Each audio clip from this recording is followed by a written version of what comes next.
Bonjour à toutes, bonjour à tous. Aujourd'hui on va parler du PPMS, c'est le plan particulier de mise en sûreté. On va en parler parce qu'on va bientôt faire des exercices pour apprendre à nous protéger, notamment des risques majeurs. Alors on l'a vu déjà dans les exercices précédents, qu'en cas de tempête, d'orage violent ou d'inondation brutale par exemple, on va s'orienter vers une mise à l'abri simple. De la même manière, si c'est un accident chimique ou radiologique, on va prendre la deuxième posture du PPMS qui est la mise à l'abri améliorée, qu'on appelle également confinement. Ces deux premières postures se font dans les zones de mise à l'abri qui ont été définies dans l'établissement. Il va y en avoir une troisième en cas de mouvement de terrain, par exemple, où là on va vers une évacuation primaire, donc vers un point de regroupement distant. Maintenant, le PPMS a vocation également à nous protéger des menaces majeures, qui ne sont pas d'ordre accidentel, mais bien intentionnel. Par exemple, en cas d'attentat extérieur à l'établissement, type fusillade ou explosion, on va retomber sur nos pattes puisqu'on va retomber sur les deux premières postures, la mise à l'abri simple ou améliorée, en fonction de la nature de l'attentat. En cas de présence d'un engin explosif, présence avérée, on va également retrouver la troisième posture pour se diriger vers un point de regroupement distant de l'établissement. Mais il va y avoir une quatrième posture, c'est celle qui va faire l'objet d'un exercice très, très bientôt, qui est l'attentat intrusion. Donc là, on est dans le cadre d'une fusillade dans l'enceinte de l'établissement, par exemple. Où là, la nouvelle posture prévoit de s'échapper ou de se cacher, avec un choix à faire. Alors je vous propose de regarder une petite vidéo, et on se retrouve juste après pour quelques explications supplémentaires. A tout de suite. En cas d'attaque terroriste, avant l'arrivée des forces de l'ordre, voici les comportements qui peuvent vous sauver. La première réaction à avoir est de s'échapper. Pour cela, identifiez d'où vient le danger pour vous en éloigner un maximum et le plus rapidement possible. Ne vous exposez pas. Penchez-vous ou courbez-vous pour vous abriter. Si possible, aidez les autres personnes à s'échapper. Alertez les personnes autour de vous et dissuadez-les de pénétrer dans la zone de danger. Si vous ne pouvez pas vous échapper, cachez-vous. Enfermez-vous à double tour. Barricadez-vous avec des meubles ou objets lourds. Éteignez toutes les lumières et coupez le son de tous les appareils. Allongez-vous au sol et éloignez-vous des ouvertures. Abritez-vous derrière un obstacle solide, un mur, un pilier, une voiture. Coupez la sonnerie et le vibreur de votre téléphone.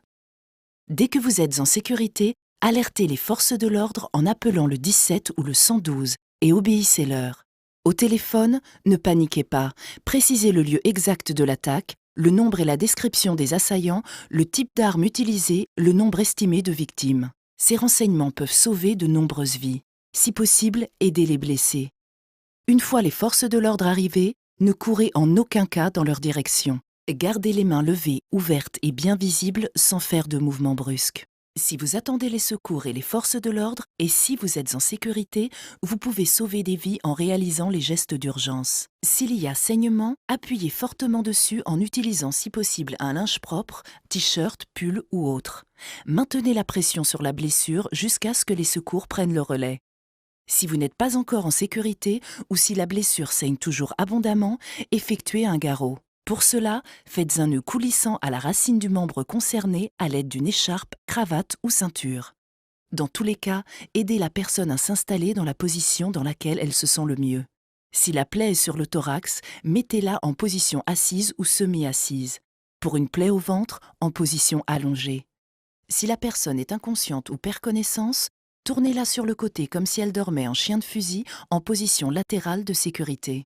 Faites en sorte qu'elle puisse respirer correctement. Face à la menace terroriste, restons toujours vigilants. Dès que vous rentrez dans un lieu, repérez tout de suite les sorties de secours. Si vous êtes témoin d'une situation ou d'un comportement suspect, contactez les forces de l'ordre au 17 ou au 112. Ne diffusez aucune information sur leur intervention. Ne propagez pas de rumeurs ou d'informations non vérifiées sur Internet et les réseaux sociaux. Suivez les comptes Place Beauvau et Gouvernement FR sur les réseaux sociaux. Restons toujours vigilants. Pour en savoir plus, allez sur encasdattaque.gouv.fr. Alors en résumé, les comportements qui sauvent en cas d'attentat intrusion. D'abord, si on peut, on s'échappe. Localiser le danger pour s'en éloigner. Choisir la sortie la moins exposée et la plus proche. Laisser ses affaires personnelles. Et tout cela en silence. Si on ne peut pas s'échapper avec ses élèves en totale sécurité, alors on se cache. Il faut choisir les locaux les moins exposés et les plus proches, verrouiller les portes, se barricader, éteindre les lumières et les ordinateurs, se cacher dans l'angle mort et hors de vue. Et tout ça en silence, coupé sonnerie et vibreur de téléphone. Après s'être échappé ou s'être enfermé dans une salle refuge, on va très vite alerter. On structure son message, par exemple, sous cette forme. Je suis, je vois, je fais. Il faut s'identifier et se localiser, décrire la situation le plus précisément possible, nombre d'individus, localisation, type d'arme ou tout autre élément utile, rendre compte des premières actions réalisées, déclenchement du signal sonore spécifique, geste de premier secours, et suivre les consignes, ne pas raccrocher le premier. Attention, en situation d'attentat-intrusion, un personnel de l'établissement n'attend pas un ordre hiérarchique pour adopter les comportements qui favorisent la survie. S'échapper, se cacher et alerter.